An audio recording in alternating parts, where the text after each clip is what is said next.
کبھی اللہ تعالی شانہ قربانیوں کا نتیجہ آدھ گھنٹے کے بعد نکالتے ہیں، کبھی 10 سال کے بعد، مگر نکالتے ضرور ہیں. اس لیے کہ اللہ کا وعدہ ہے قرآن میں، وَلَا تَهِنُوا وَلَا تَحْزَنُوا، ہمت مت ہارو، جو بھی حالات تم پر آ جائے ہمت مت ہارو.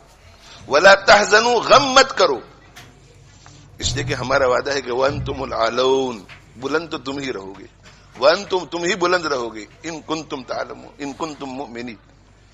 بس مومن رہو، مومن رہو، دل میں اعتقاد صحیح اور اعمال تمہارے صحیح. دل شکستہ نہ ہو اور غم نہ کرو، دل تمہارا ٹوٹے نہیں، دل شکستہ نہ ہو اور غم نہ کرو، تم ہی غالب رہو گے اگر مومن ہو. الاسلام یعلو، آپ صلی اللہ علیہ وسلم کا وعدہ ہے کہ اسلام بلند رہے گا.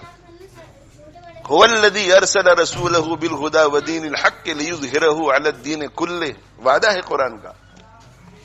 اس لیے ایسے حالات میں شکوک شبہات میں مبتلا نہیں ہونا چاہیے، اللہ کی حکمت پہ یقین رکھنا چاہیے، اللہ کی حکمت پہ، اللہ کی حکمت بھروسہ رکھنا چاہیے. اور جہاں کہیں جو کوئی پریشان حال ہے، جس درجے کی پریشانی میں ہو، جس درجے کی پریشانی میں ہو، ان کا تعاون کرنے کے لیے جس طرح انہیں خود بھی اللہ کی مرضیات پہ چلنا ضروری ہے، پوری امت کے لیے اللہ کی مرضیات پہ چلنا ضروری ہے. اگر ہم ہمارے ان فلسطینی بھائیوں اور بہنوں اور بچوں جو معصوم ہے، جو انوسنٹ ہے، جن کا کوئی قصور نہیں ہے، ان کو کسی قسم کا بھی فائدہ پہنچانا چاہتے ہیں، فائدہ، اور بہت ہی مؤثر فائدہ، اعلیٰ درجے کا فائدہ، تو میرے بھائیو توبہ کرو اللہ سے، اپنے گناہوں سے توبہ کرو، اور توبہ کر کے عزم کرو کہ آج کے بعد ہم اللہ کے دین پر، اللہ کی مرضی کے مطابق چلیں گے. اس سے بڑھ کر دوسرا کوئی مؤثر فائدہ نہیں. باقی سارے فوائد اس کے تابع ہیں. یہ قابو میں آیا تو باقی سارے اسباب کام آئیں گے، یہ قابو میں نہیں آیا تو کوئی سبب کام نہیں آئے گا. یہ میرا ایمان ہے اور ہم سب کا ایمان ہونا چاہیے.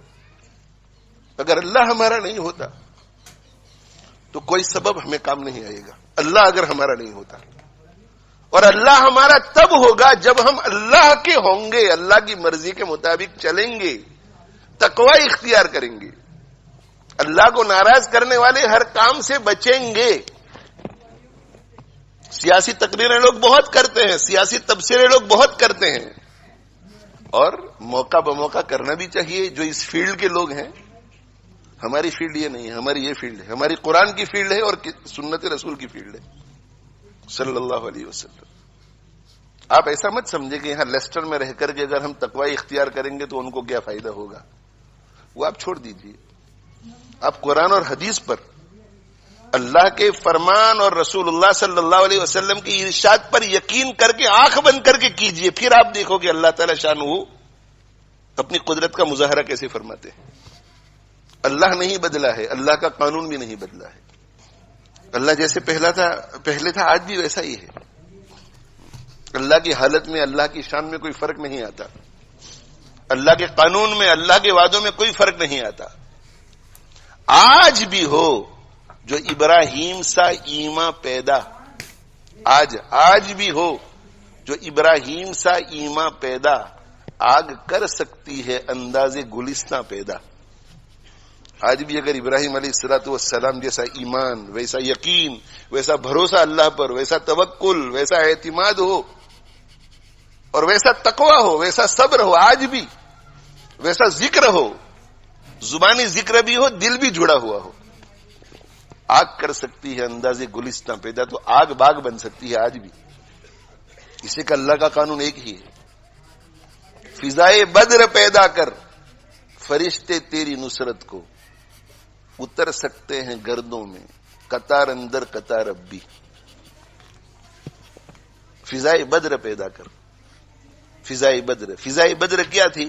فضائے بدر ایمان والی تھی، ایمان والی. فضائے بدر یقین والی تھی. فضائے بدر اخلاق حمیدہ والی تھی. فضائے بدر شکر